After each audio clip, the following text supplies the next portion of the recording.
Guys वैसे तो cast में मैं बिल्कुल भी नहीं मानता हूँ, लेकिन मुझे अच्छे से पता है कि कास्ट पॉलिटिक्स इस देश की राजनीति का बहुत बड़ा हिस्सा है। और बीजेपी ने ये जो यूजीसी के रूल्स एंड रेगुलेशन अभी रिलीज किए हैं, इससे मुझे एक बात तो यकीन हो गई है कि बीजेपी भी इस कास्ट पॉलिटिक्स के अंदर घुसने की कोशिश कर रही है।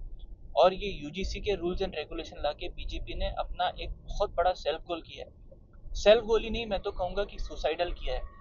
इस हद तक किया है कि मुझे ऐसा लगता है कि बीजेपी ने अपना सर मगरमच्छ के खुले मुंह के अंदर डाल दिया है। और अब बस अब देखना ये बाकी है कि मगरमच्छ जब अपना मुंह बंद करेगा तो इससे बीजेपी को कितना नुकसान होगा। क्योंकि मुझे ऐसा लगता है कि बीजेपी ने ये रूल्स लाए हैं सिर्फ इन तीन जातियों को, कौन सी, एससी, एसटी, ओबीसी, इन तीनों को अपीज करने के लिए। अब अगर आप किसी बीजेपी के प्रवक्ता या लीडर की बात सुनेंगे तो वो ये कहेंगे कि भाई हमको तो सुप्रीम कोर्ट ने बोला था रूल्स एंड रेगुलेशन लाने के लिए। बिल्कुल बोला था, लेकिन आपको ये नहीं बोला था कि आप उसके अंदर ओबीसी को भी डाल दो। ओबीसी को आपने क्यों डाला? उनको अपीज करने के लिए। और सिर्फ इस वजह से मेरे को ऐसा लगता है कि बीजेपी ने अपीजमेंट पॉलिटिक्स कर रहे हैं टू एंटर कास्ट पॉलिटिक्स। और ऐसा नहीं है कि इन तीनों कास्ट के जो वोटर्स हैं वो बीजेपी को वोट नहीं करते हैं, बीजेपी को वोट मिलता है।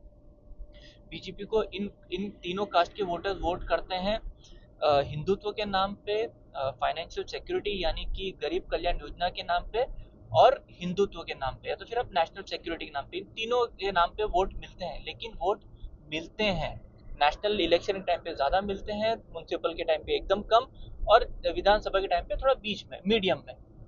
अगर आप इसी स्पेक्ट्रम के उस तरफ जाए, यानी कि जनरल कैटेगरी के लोग, ओपन कैटेगरी के लोग, अपर कास्ट के लोग, जिनके बच्चों के अगेंस्ट में ये रूल यूज हो सकता है, वो लोग, वो वोटर्स अपने आप को आइसोलेटेड फील करेंगे, कॉर्नर्ड फील करेंगे, टारगेटेड फील करेंगे, which is not good for BJP. तो लास्ट में मैं इतना कहूंगा कि मुझे ऐसा लगता है कि बीजेपी ने ये जो जिन निकाला है बोतल से, ये जिन नुकसान तो पक्का करेगा। अगर ये बाहर रहेगा तो डेफिनेटली करेगा। और इस जिन को अगर बीजेपी बोतल में डाल पाती है वापस से, डाल बोतल में वापस डाल पाना यानी कि कानून वापस लेना। अगर ये कानून वापस लेगी, मुझे तो नहीं लगता कि ले पाएगी।